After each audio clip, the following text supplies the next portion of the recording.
Kolēģi, labrīt. Lai gandrīz laba nakti. Nu, labi, tajā pusē, kur jau saulīt vai nārā. Ir rīts, agrs rīts. Šorīt nedaudz savādāk cope, bez spinninga.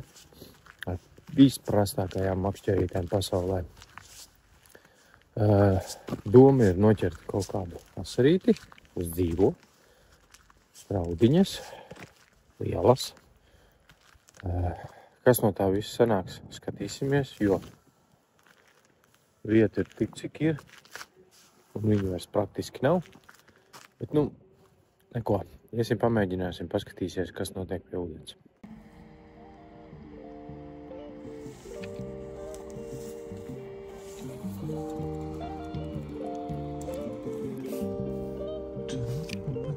Cik kaut kas mums ir? Kas mums ir? Mums tur asars.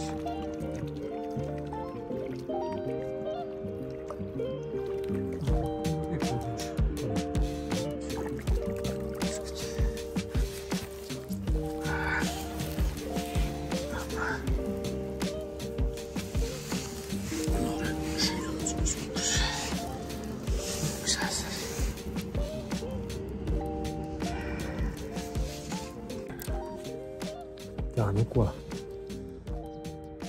Ir sestdiena. Dzestars, foršs rīts. Un es esmu pie mazas upītes. Doma šeit bija pludiņš. Pludiņš gan baltai zivī, gan arī uz dzīvo. Nu, ar domu asars. Makšķeris, pilnīgi parastas mahi. Bezriņķa makšķeris. 6 metri, 7 metri. Esmu te bijis pagājušajā gadu ziemā. Es pielikšu linku. Mēs ar Janku kopā uzfilmējām arī video. Gan kā ķērām uz dzīvo, gan kā ķērām baltās zivis. Man doma bija stipri līdzīga. Koncentrēties uz asari, respektīvi saķert mazās un pēc tam ķert asaras dzīvo. Bet pat diezgan laicīgi agri atbraucot, vieta, kur vajadzēja trāpīt, bija aizņemta, apsēdos citur.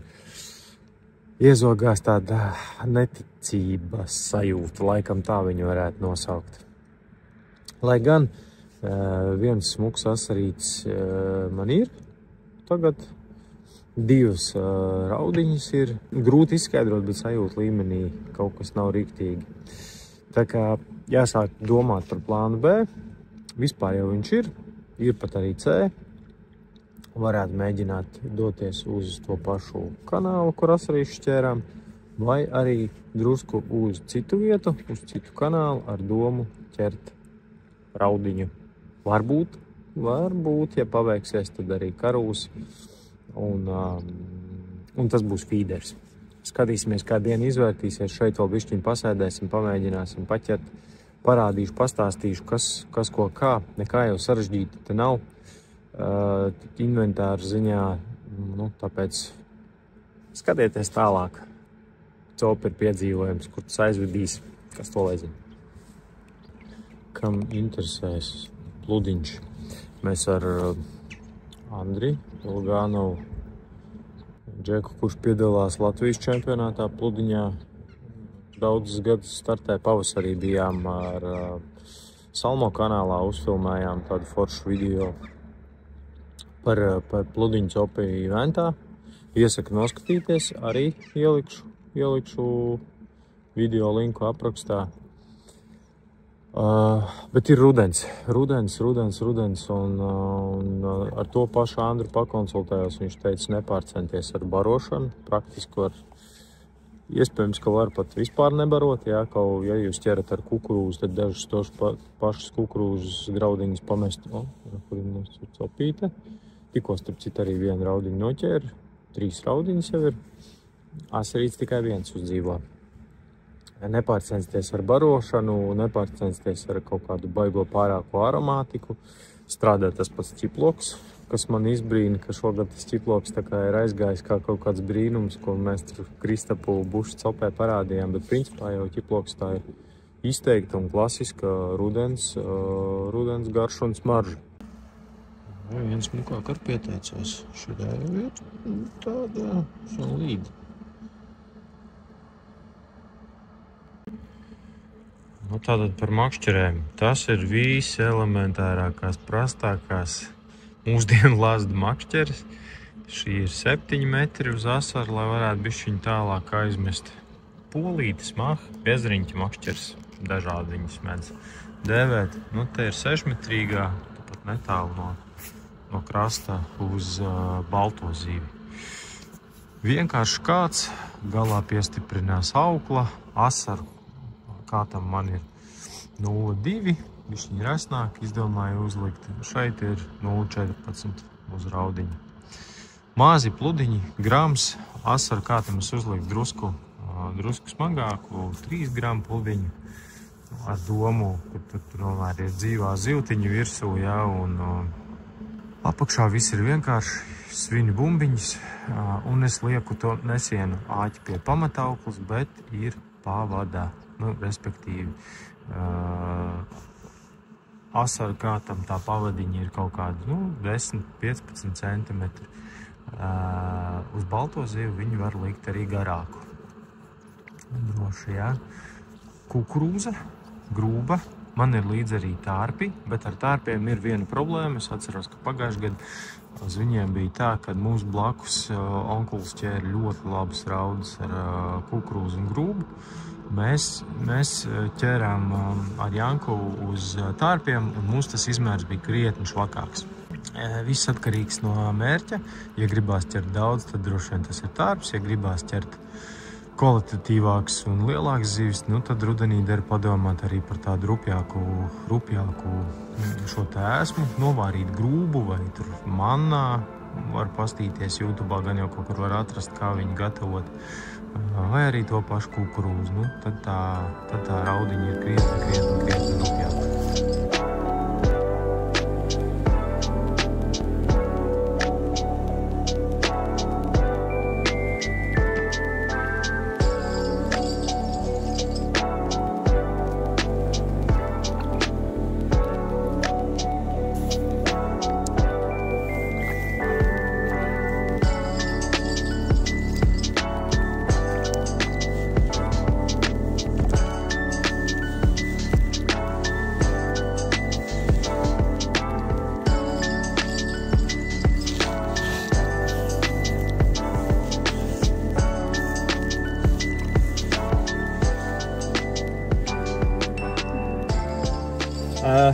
Sapakojos, sakrāmējos.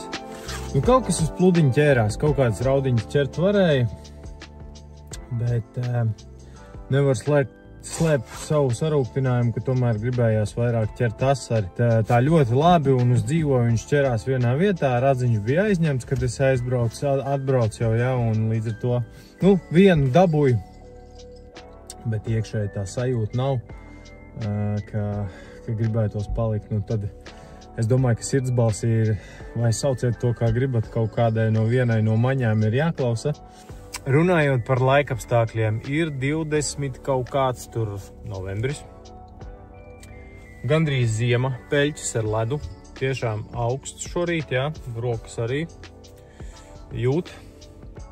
Cilvēki brauc šurp, brauc prom, tas nozīmē arī, ka tā zivju koncentrācija varbūt šodien nav tik liela. Ļoti augsts ūdens, duļķēns ūdens, jā.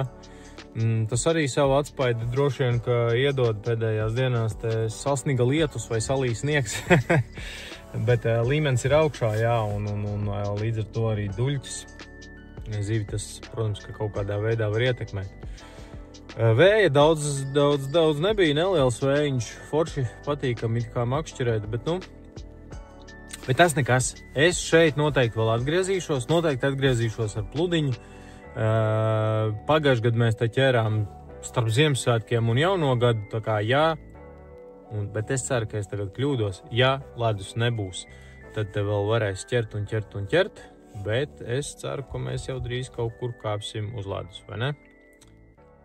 Tā, nu ko, esam klāt. Turpat, kur iepriekš. Brīnos, ka vietiņa tukša. Nu, lai gan daudz brīnumu nav. Tur arī nav cilvēki, ja? Kas bija, kur bija. pretējā krastā viens onkulis. Šeit tirdzniecības kanāla vietā ir Amazone. Rekurs, strauma, kosmos, vienkārši viss pūš. Šodien ūdens nāk no ezera un iet uz jūru. Tagad es varu pateikt, ko es domāju par atvadu. Neko labu, tāpēc es neko arī neteikšu. Viss spinās, ķerās, raujās nost. Nezinu. Es pilnīgi saprotu, ka tā ir sporta tēma un tur var noķert katru mazo nieciņu, kukainīti un pasīvi aktīvai zivī. Tas patīk, viss ir ok. Bet no tādas manas perspektīvas cope priekam noteikti nē. Diezgan neforši. Man nepatīk katrā gadījumā. Tā kā tā. Rakstiet komentārā, kādas jums attiecības ar atvadu, ar dropshotu, ar džigu, kas labāks ir. Ierakstiet komentārā. Nu, šodien man līdzi ir Marets. Vai es viņam esmu līdzi? Viņš jau te skaitās vietējais.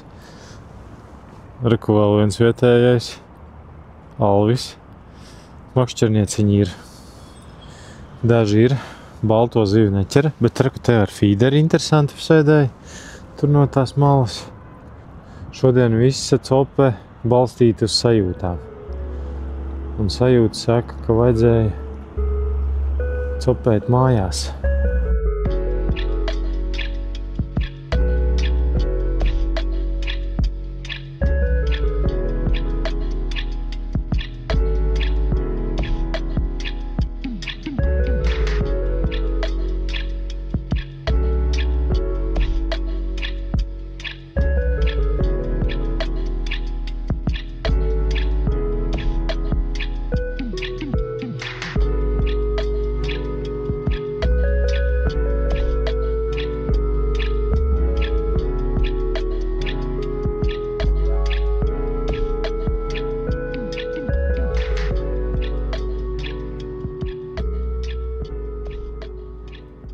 Kas tad mums ir te? Slepenā ēsma. Nu rādi, kas mums jādara ir. Tā ir ķipa tā kā dropshots ar kaut kādu. Jā, lietinām garneli un aiz galvins vienā kādi. Es viņiem slēdz lejā un ķer. Un kad es šitiem mazajiem niekiem ņem vienkārši uz laidienu, nolaidu un ķer tepat pie pontona maliņas. Nu, vasarā mēdz būt tā, ka jāmet tālāk. Tad silikona mānekli viņš vispār ignorē. Mēs esam trietā un copju nav. Kungi velk. Tas nozīmē, ka asars ir, bet viņš nēda. Neko izņemot šito te ūsaino. Visi bija kārtībā ķerās un visi ir forši. Vīri velk, bet tas, kas nav ok, nu, katrā gadījumā man nav pieņemama, ka tu no kaimiņu valsts atbrauc, lai pamakšķerētu, piesit pilnu spaini, aiznes viņu uz mašīnu, pēc tam atkal esi atpakaļ, atkal izdara to pašu un atkārto. Nu, tas nav smuki. Tāpēc lietuviešiem te mums tāda neforša slava. Latviešu balliņi pagājušajā gadā izpildījās Pērnamā, kur ar krūtu laivu aizbrauc un savilka zemē ar zandarts. Igauņi izpaudās. Sāka durt riepus un visādas tur lietas. Es teikšu tā, nu tas, protams, strādā. Jo, nu, daudzi manējie pazīstami nebrauc tā iemesla dēļ, ka bija bail, ka viņi nepārdur riepus un nesākās kaut kāds ziepes. Tā kā tā arī var.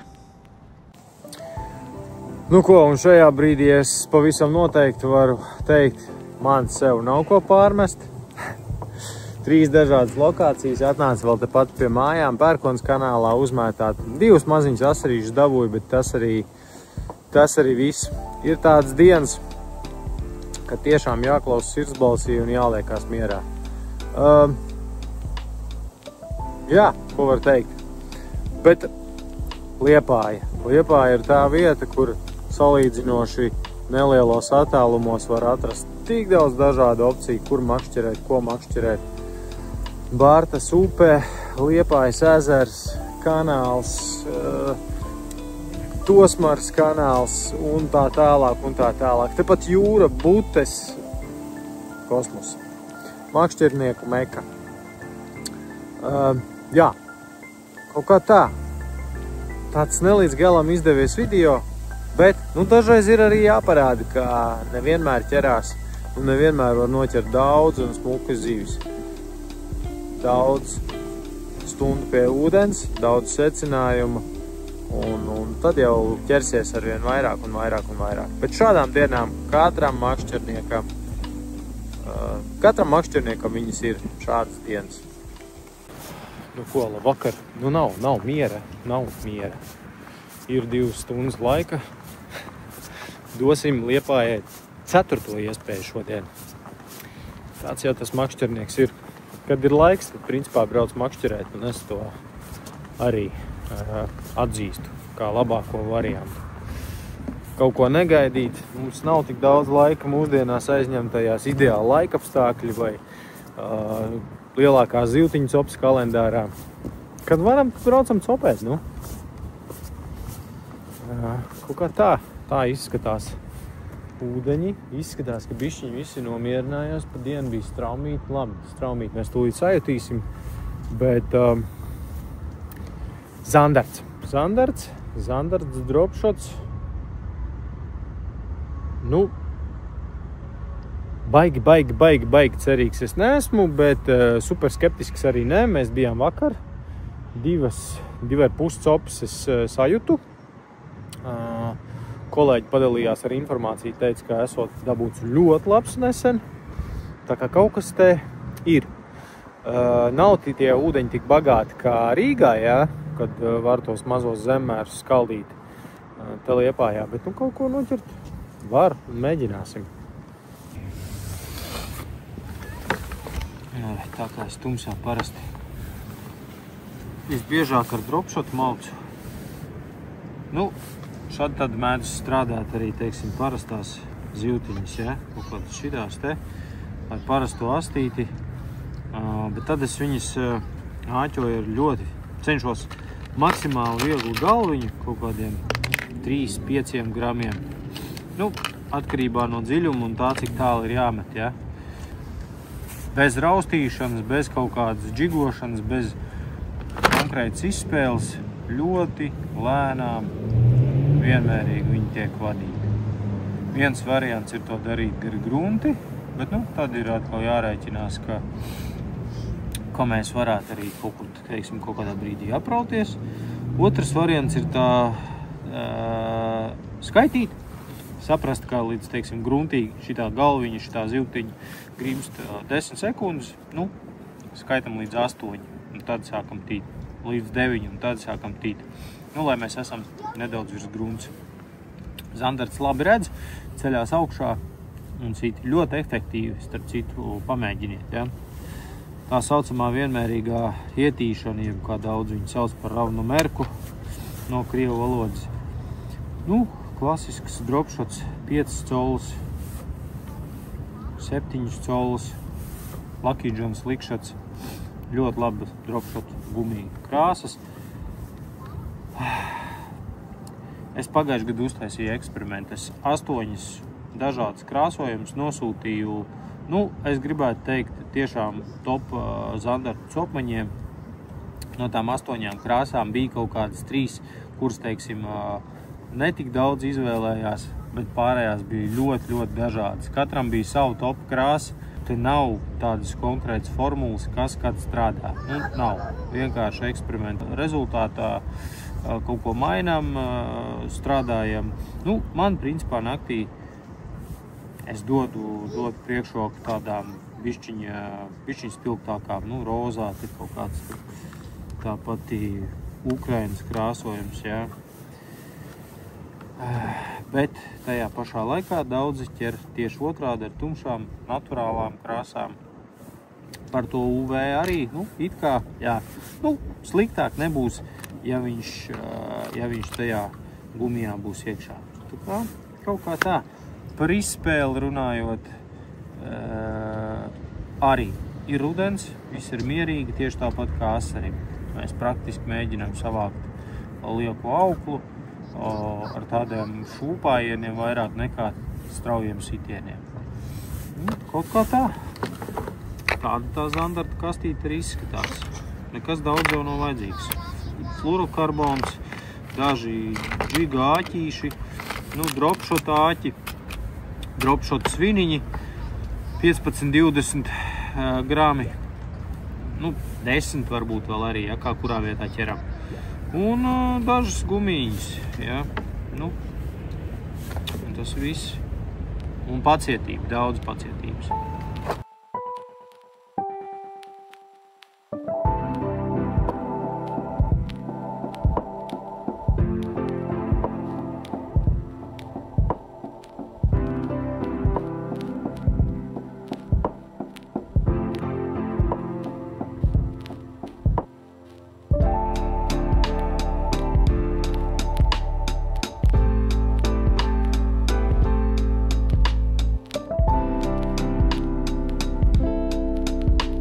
Kolēģi, atvadīsimies, bet uz neilgu laiku.